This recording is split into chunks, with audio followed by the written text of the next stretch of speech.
for meeting with me. I appreciate it. My pleasure. Just to get some intro and background information first, what's your name? Where are you from? What kind of formal education or musical training do you have? My name is Curt Sydnor. I'm from Lynchburg, Virginia. I have several degrees in piano performance. I did my undergrad at Vanderbilt and followed that with a master's degree in piano performance at the Russian Academy of Music in Moscow.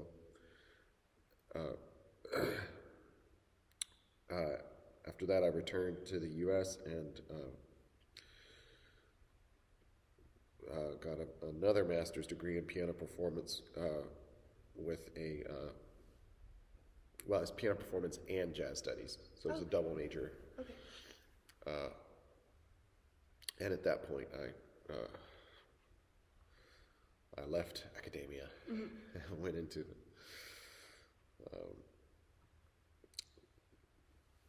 just music at large as a freelancer. Okay, nice. So, kind of goes into my next question. What do you do now? Is there anything you're working on? What do you? Yeah, I creatively, I write and perform my own music. I write and I perform as a sideman in other people's projects when asked to do so. And I serve as the music director at a church here in Richmond. Not this church, but St. John's Episcopal Church in Churchill. Okay. So that keeps me pretty busy as the organist and choir director there. For that, I select music, I arrange music for the choir and for various instruments and organ. Yeah, nice. So just for some more background, would you say that music was an important part of your childhood, and kind of what were you into? What did you listen to? What were your passions back then, I suppose? Yes, it was. It was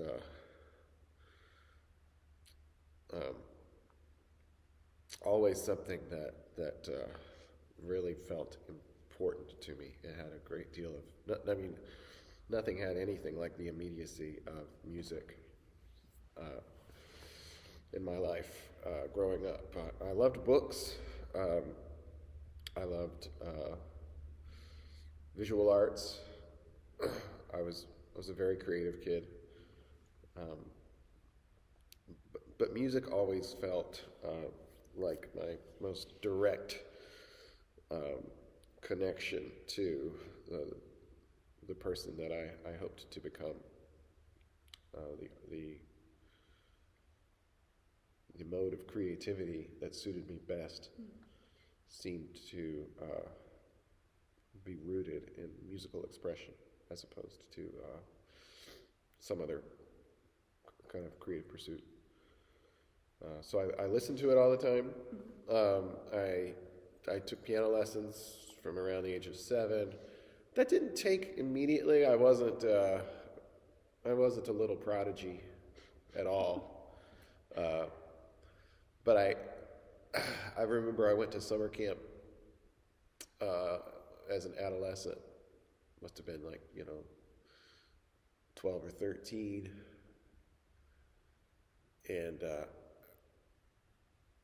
I felt really homesick, but it was because it was like a 6 or 9 week type deal out in the wilderness, But I wasn't homesick for the comforts of home or my family or my friends. I couldn't figure it out. But when I got home, I immediately went to the piano, and I hadn't realized that I hadn't realized how attached I was to it. And from that moment on, I thought, oh, okay, that's what was missing, and I can never do that again. I can never be away from music for that long ever again, and that was a big moment in my life. Just that it was just this kind of recognition of how important it had become. Even though I was like I said, I wasn't some great piano student.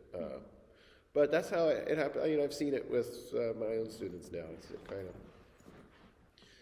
it becomes a practice in your life, as it should, and it becomes as important as exercise, or any other kind of like fundamental human activity. So. Yeah, and from that point on, as I got into my teens, and in high school, preparing for college, I started to take music more seriously. Great. Who do you tend to listen to now? What are some of your current, artists or genres? I know it's very kind of open-ended. Well, I'll be real with you.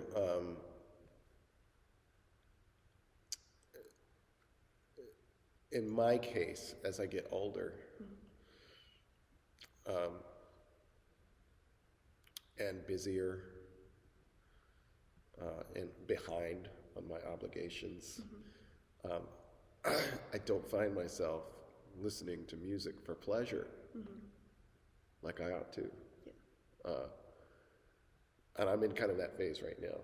It'll change. Things will open up, and I'll return to my vinyl collection. So the reality of my life is, I listen to music that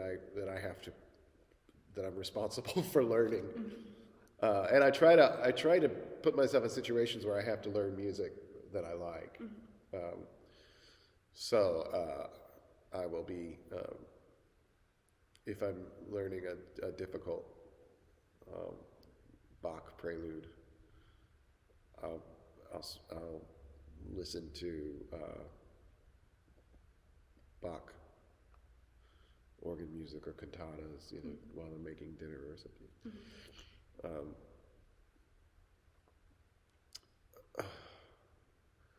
I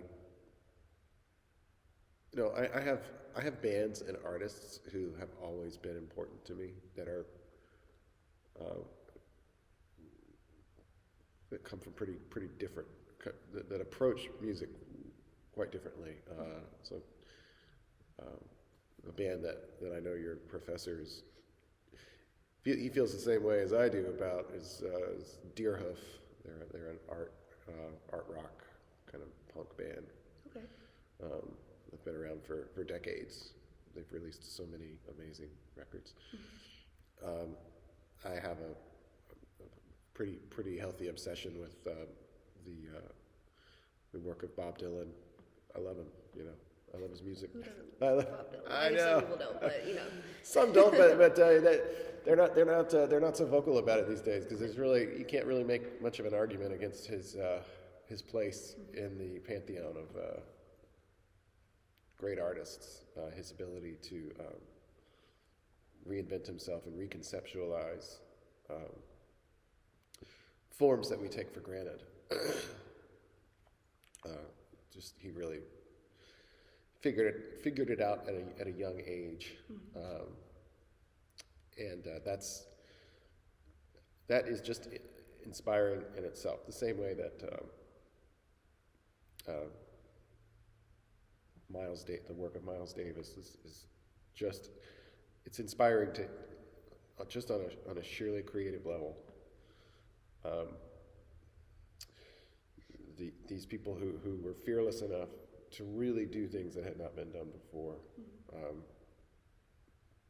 and break down audience expectations, to make room for entirely new worlds in their respective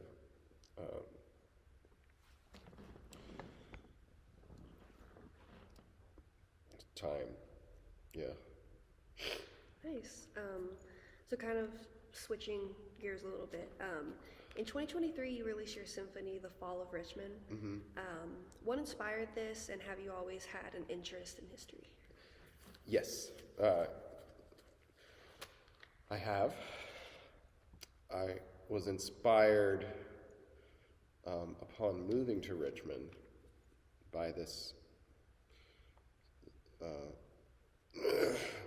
sequence of 3 days in Richmond's history that were so pivotal to our national history and identity.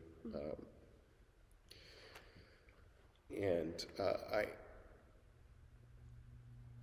found myself just really thinking about it a lot, retracing the steps of Abraham Lincoln through downtown Richmond when he arrived most unexpectedly. And I had a lot of time on my hands. We had just moved here. My wife and I and our young child had been living in New York City for about 7 years. Okay. And after having the child, we just needed to move. We needed to find a different living situation. We settled on Richmond, came here, and just for a while. I wasn't super busy. I was looking for work and playing the odd church gig, teaching, but a lot more time than I have now. And I used it to just kind of build inspiration to try to connect with the history of my new home. And musical ideas just began to germinate. And I had the idea for like an operetta or maybe a short, like one-act production surrounding this event in Richmond history. But then I moved away from that into just a more instrumental, programmatic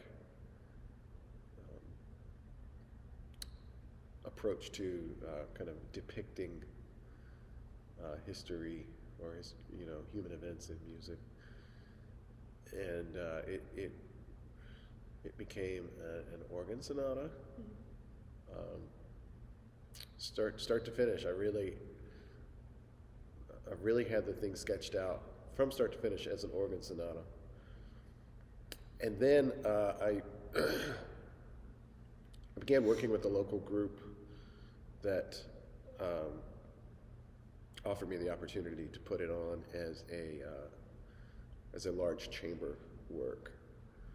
And so I reshifted my focus and orchestrated the music for a chamber ensemble with the option to expand it further. So I hope in the future that I can turn it into maybe something approaching a symphony, not just a chamber symphony. So I'm just looking for opportunities to work with people who might help me achieve that for this piece. It's a fun piece. We've put it on twice. The idea is to do it every April in Richmond, like a local holiday, like a commemoration. Because it's just something that should be celebrated, and it's treated more like a historical footnote. And on a personal level, I feel like we need more civic events that bring communities together, and it doesn't have to be on a national scale. It can just be, this city does this fun thing every, April.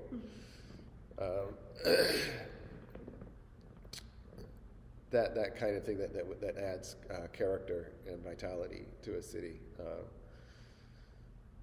That's my dream. It's certainly a tough sell. Everything's a tough sell. But that's how that piece came about.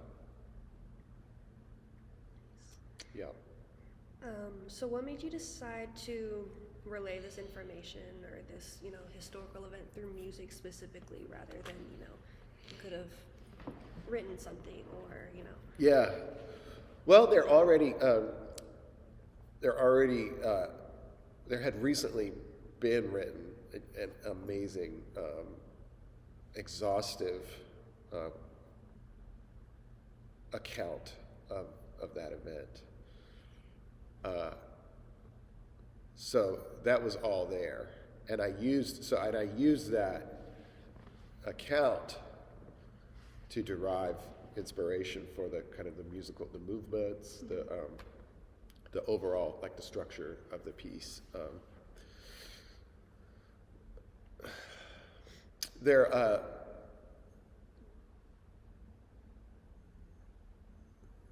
I don't know. There's one work in particular. There's a Shostakovich Symphony Number 11,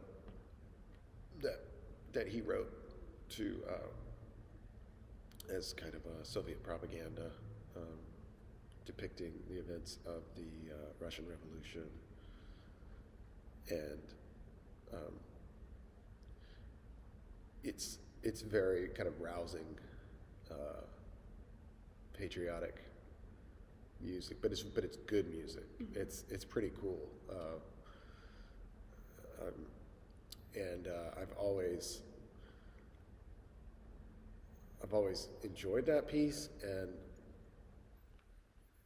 and been intrigued by this idea of music functioning as a kind of as a monument in sound. It's almost like a big, it's equivalent to like a big statue on a public square commemorating a historical event.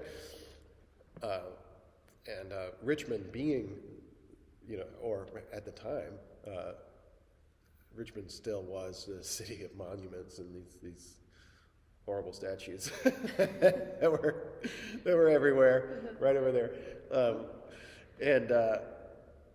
And this was in 2020, and so the debate was raging over what to do with those statues in the time of the Black Lives Matter protests, and this total awakening of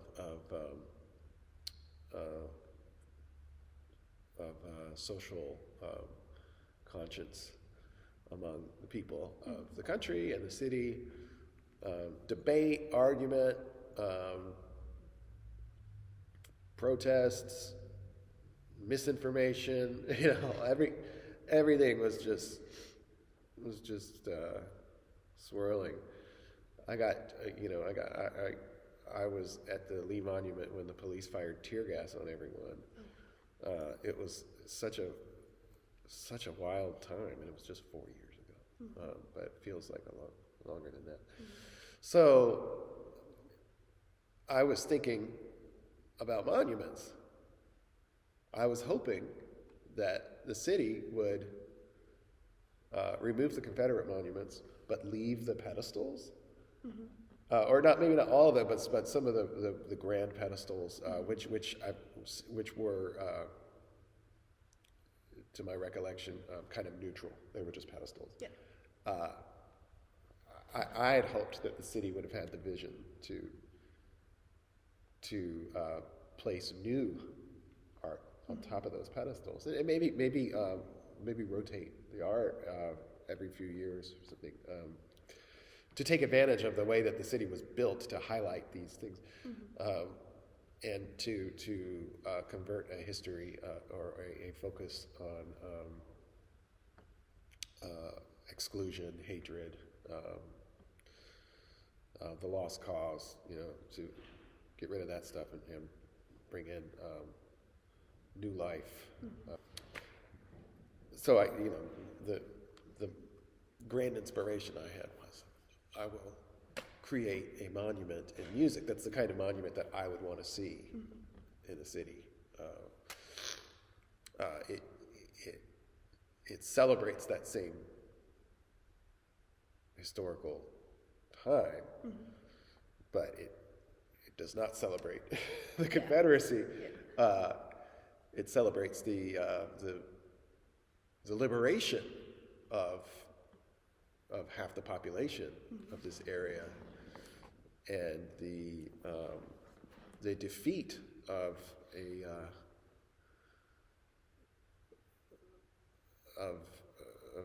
government that's founded on the idea of legitimacy of slavery and all of that. So it's something worth celebrating. So it's one of those rare things that it's like, this was a good thing. It's good that this happened. We should celebrate it, because we don't have too many things that we could actually really celebrate, because it's unfortunately just the nature of existence that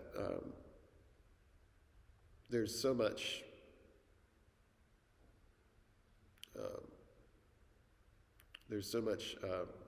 so many negative consequences to anything that might be considered beneficial in our lives and the time we live in. So it was my effort to try to bring something positive into the world, and maybe to agitate for just a greater public awareness of the possibilities that every generation has at its disposal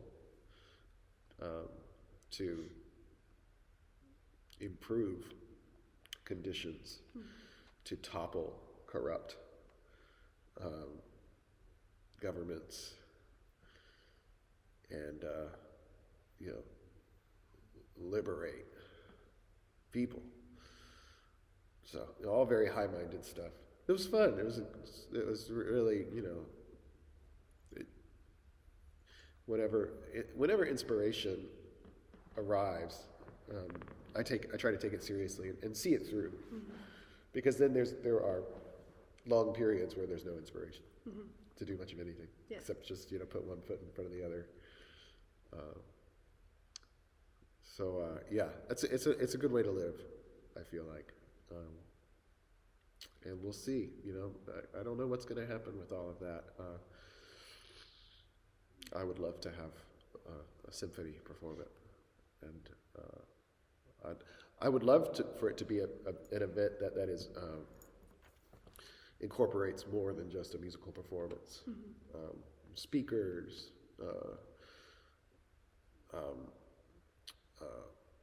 placemaking,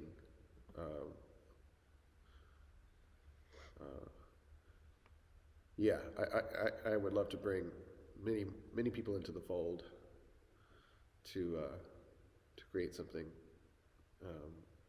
celebratory. We'll see. Maybe it'll happen. Maybe it won't. Okay.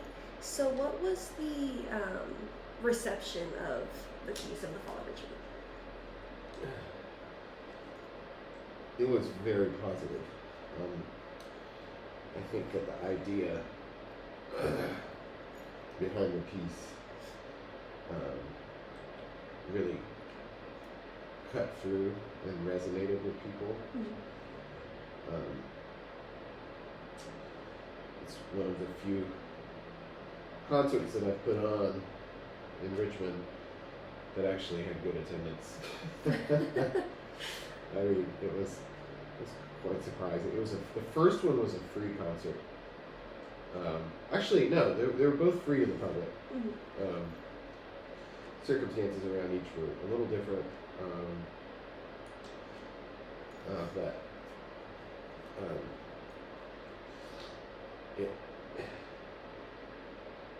the piece is intentionally accessible Yeah. to the public. It's meant to be like public art, you know. It's not.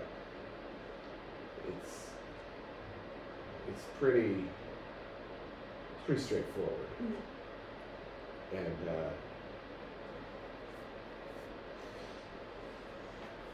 I think that allowed it to resonate with people pretty immediately.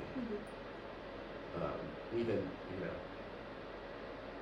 even if I was unsatisfied with how parts of it sounded, like I wish that I could have had more instruments playing this or less or whatever. You know, the idea got through to people. Like people understand it when they hear it. So yeah, and then the history behind it is I mean, most people have some idea of the events that inspired the piece,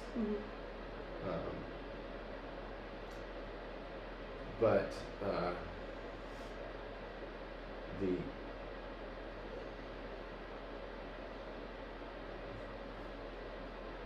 way that I find those events inspiring seem to rub off on audience members who are just really into the whole concept. So that's not phrased very well, but yeah, it was. Yeah, I didn't get too much criticism. I guess I would welcome some criticism if somebody really heard ways in which it could be made better. Because everything's a work in progress. You know, I plan to revisit it at some time. I'm probably not going to put it on this year just because I can't do everything. I don't have any help at this point. So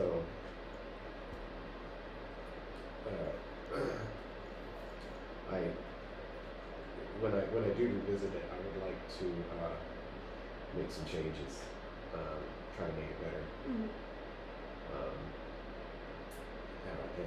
just make it all more impactful. People are maybe just not so, a lot of concert music has lost a lot of its audience compared to 100 years ago, 150 years ago. It's a lot to ask of people to sit down and listen to a multi-movement, fully fleshed out piece of music, which oftentimes does not have a recognizable tonal center. I don't know. Yeah, the response was good. That's good. All right. So where has the piece been played, and did you notice anything about the audience demographics? Was it more an older crowd, younger crowd? First year we did it. It's just been performed twice. The first year we did it, it was at Gallery 5, which is the venue in Johnson Ward that typically puts on, rock shows, variety shows. It's a great place.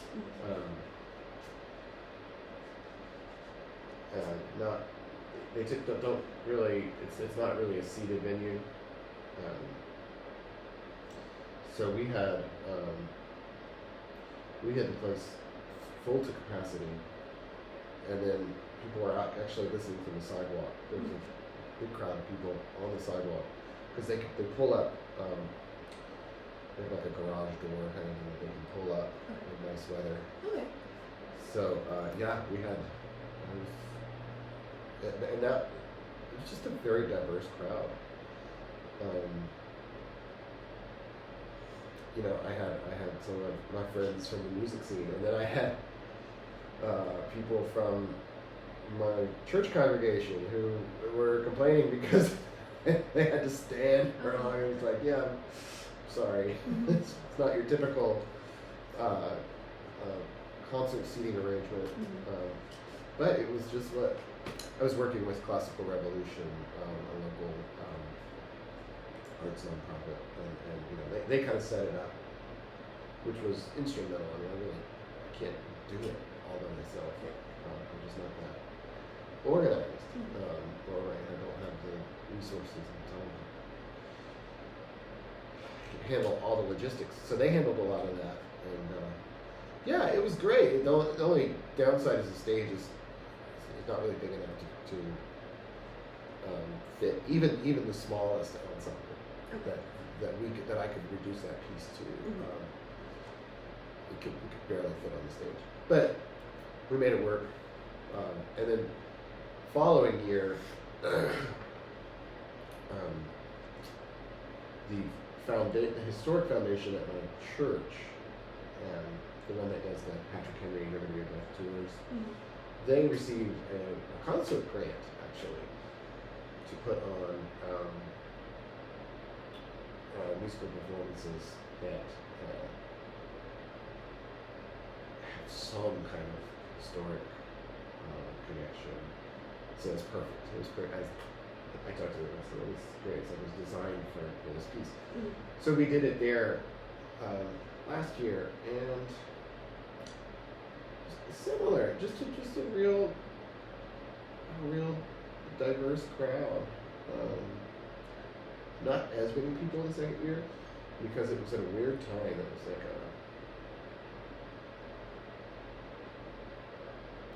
was like a Saturday at 5 o'clock or something. It's just like a weird part of people's day. We still had 150 people there.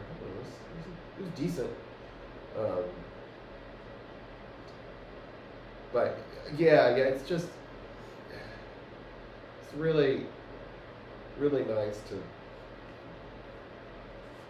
not have a specific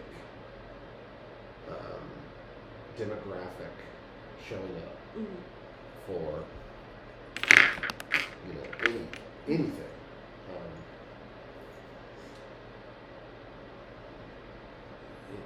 It irritates me.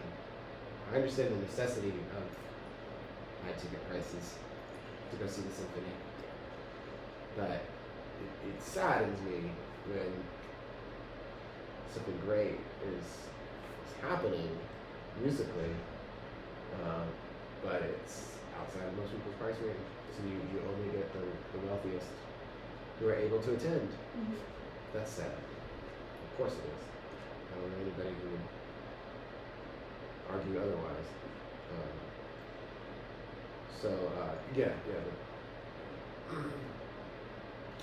These concerts, yes, both were free and drew just a really interesting assortment of people. Nice. Okay, so earlier you touched on kind of like your historical understanding of, or the importance of historical understanding, and the things that are happening in 2020 with the monuments. And I was going through your Instagram, and in February of this year, you posted a note criticizing those who didn't vote for the Democratic nominee in the 2016 election. At the end, saying an ethically dubious career politician is better than a fascist. With us about 2-3 weeks past the 2024 election, if you don't mind speaking about this, does this sentiment still hold true, and if so, how, or if so, is it being reflected in any of your music or future music projects? Wow, yeah, that's a lot to address. Yeah, no pressure. No, I will try. I will try.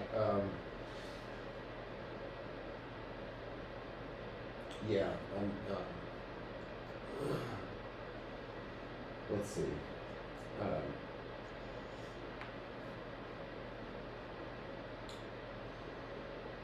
If you would just bear with me. Yeah, of course. I choose my words carefully.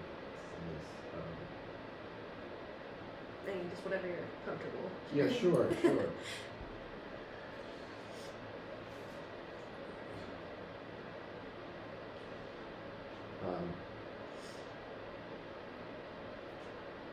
Since last week, my beliefs, my understandings, my assumptions about this country have been shaken to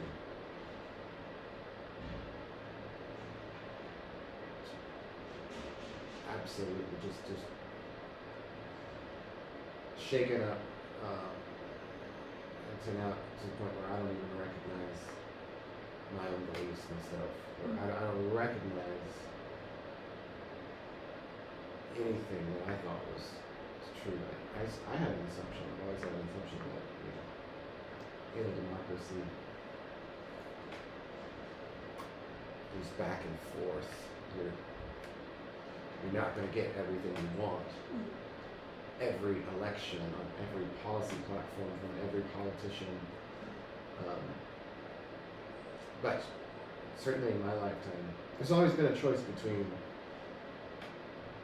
one candidate who might be just a, let's say like a dirtbag, or just somebody you just like really don't like, but they represent this idea of just like, moving the ball forward.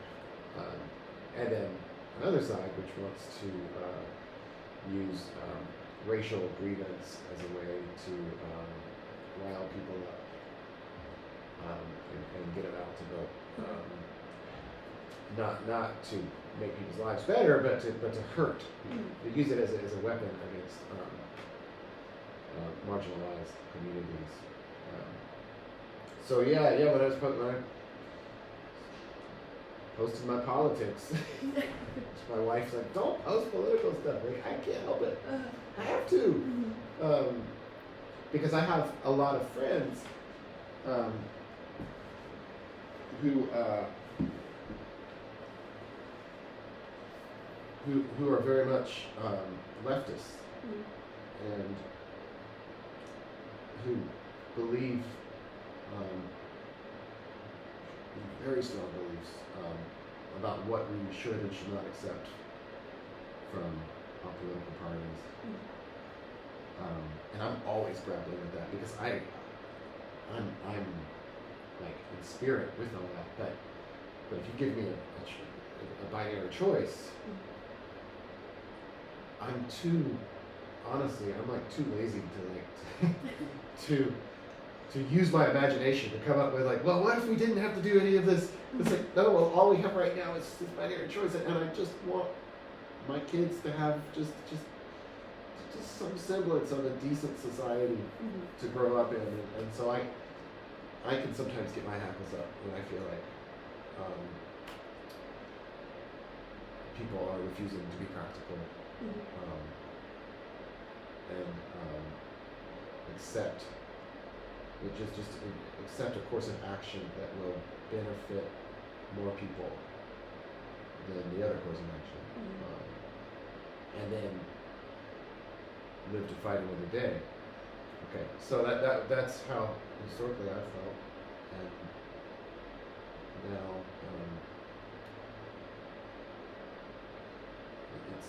my system is not recovered from the shock of that election. Yeah. So it's too early. I don't know about my music. I don't know how it feels. Like I played a show last night with some really good friends who came down from New York City, and like a couple dozen people came in. I feel I have a hard time disentangling the apathy of the electorate from sometimes the apathy that I know we all feel as artists when we put our heart into our craft and our art, and need people to come together to appreciate, and we have to support each other, and we have to, and our society needs music. It needs the arts, it needs performing arts. But every year it seems like it's tougher to create that when everything that makes us comfortable as people nowadays is in our living room. It's just the world comes to us via our devices, and there's a constant level of entertainment that's available to us at any hour of the day. So it has, things have changed so much since I was young, before the internet. So it's hard for me to not just have a very dark interpretation of where things are and where things are going, and how it's affecting my art. I mean, I would say that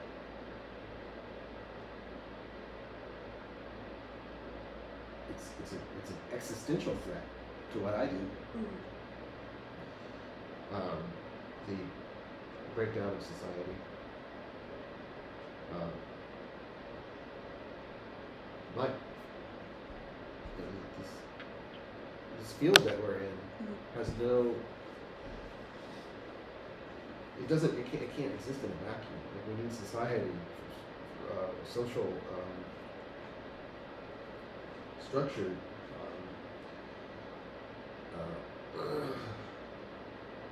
an urban landscape, a connection between people, and other artists, to create a conversation and an identity, a shared identity. As a people, we're all alive at the same time on Earth, and we get to express ourselves however we feel fit. And it's a tragedy when we just decide that we'd rather not. We'd rather sit back and watch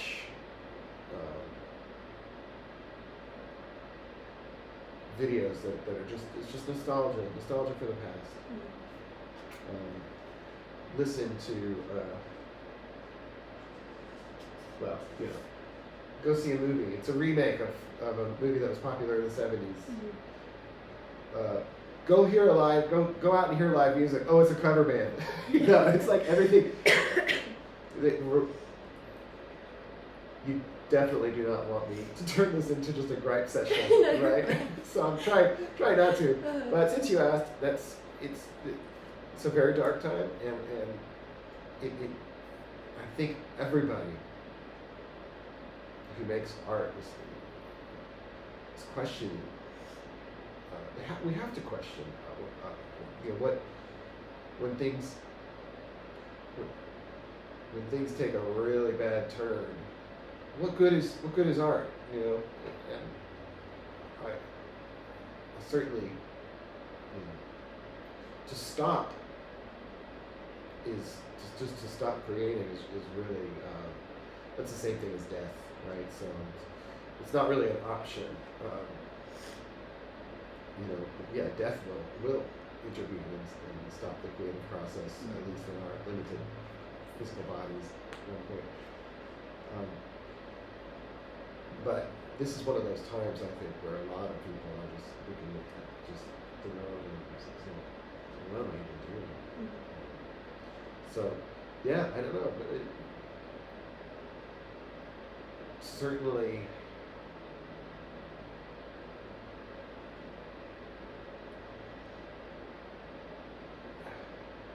inspiration will find its way back into the process. But I do think politics and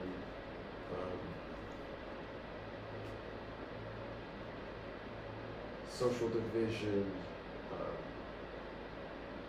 and demagoguery, authoritarianism, disinformation, propaganda, all that I mean, we've all been subject to it. Kind of an amazing scale these past decade or so. It's not healthy, and it's not, and I don't think it's conducive to great art being made. I think you have to maybe rebel against that. This constant stream of bullshit. Which you can't filter. You can't just ignore it, right? Because it's so important. What's happening right now? I mean, we have responsibility to be involved, but that comes with this unfortunately, well, in my case, just like addiction to information and outrage. That it certainly has made it hard to just remember fundamentally who you are in tough times. So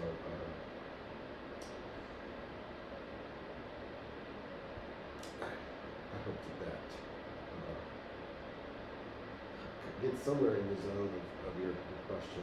That's a really tough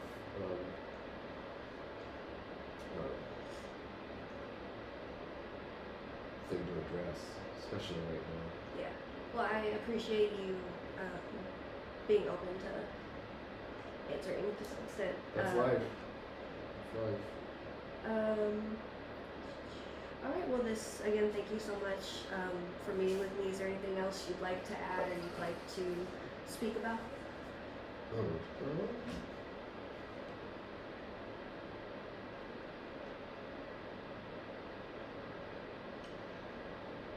Well, I'm not really sure who my audience is, so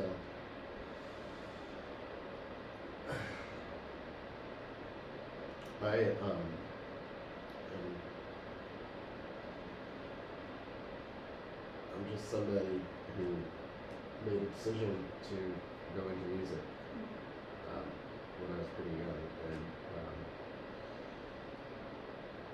the world has changed so much since that time. Like I said, like when I was in your shoes, I mean, the internet was just kind of starting to assume the scope of what it is now, and but the old structures, the old way of doing things was still around. Not the old way of doing things, but the ecosystem, the musical ecosystem was still kind of intact. Napster hadn't quite yet devalued music to the point we're at now, where it's recorded music is pretty much worthless. In a monetary sense, only, but it's these changes have occurred in a way that I don't know if they could have been foreseen. I don't know who the smart people were back then who saw everything changing. I mean, there's interviews with David Bowie on the internet where he has these incredible visions of how the internet is going to change things and how the world is changing, how it's going to change.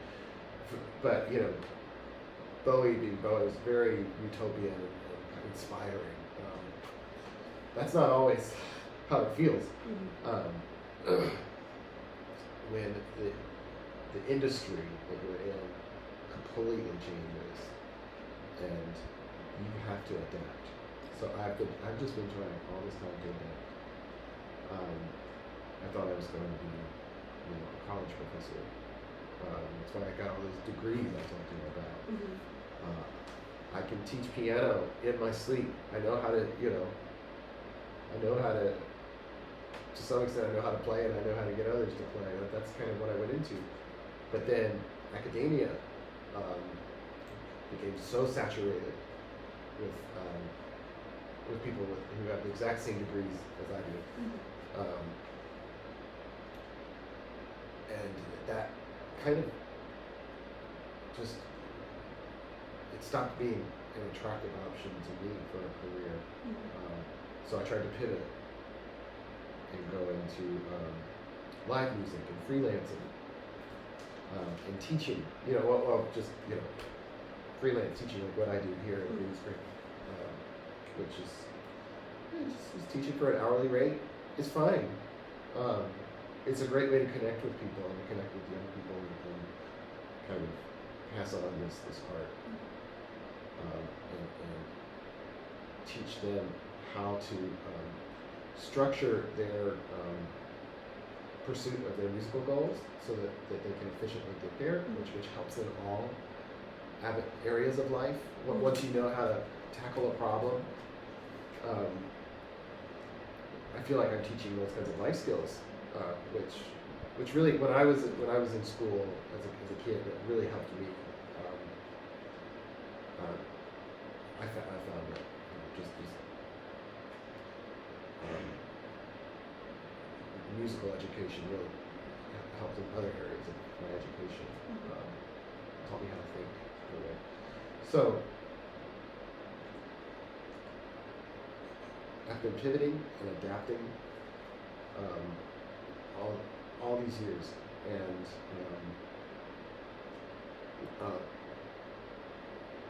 turning to the study of the pipe organ was a choice I made out of necessity, but it has become one of the loves of my life. And that's kind of what I found. So again, whoever might hear this one day, it's my experience in life has just been that it's so hard to foresee the direction that one's career is going to take, especially if you're in the arts or in something that's vaguely creative. There's no guarantees. And you have to be motivated and driven by just this core impulse to create and to live every day with music as your vehicle, the ins and outs of life. It's music in some form.